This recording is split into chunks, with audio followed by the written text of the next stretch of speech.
আমার সালমা কে? আমার সালমা, আমি সালমাকে যাবো। আমার সালমা নদীতে আছে, আমি সালমাকে যাবো। সালমা, তুই এভাবে কাঁদছিস কেন বলতো?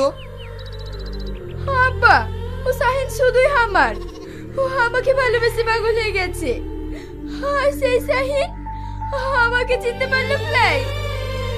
আজ আমি ওকে কাছে পেয়ে হারিয়ে ফেললাম। আমি ওকে ছেড়ে বাঁচবো কি নাই আব্বা? আমি ওকে ছেড়ে বাঁচবো কি নাই?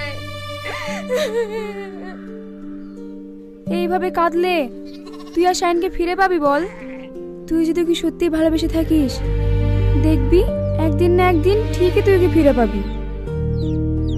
ঘরে চোখেই নিবি, কেঁদে কেঁদে একদম চোখটা ফুলে ফেলেছিস।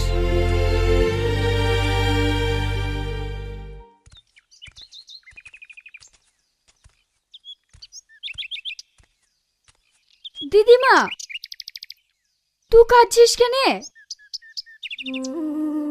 কে তুই মা? আমাকে তুই দিদিমা বলে ডাকছিস? জানিস, আমারও তোর মতো একটা লাতনি ছিল। সে আর এই দুনিয়ায় বেঁচে লাই। তাকে শত্রুর পালে মাইরা ফেলছে। তুই আর কাঁদিস লাই দিদিমা, তুই মনে কর আমি তো হারিয়ে যাওয়া লাতনি। হ্যাঁ মা, তুই আমাদের সাথে চল, তোকে আর এখানে একা থাকতে হবে ক্লাই। আজ থেকে তুই আমার মা, আর শ্রাবণী তুহার লাত।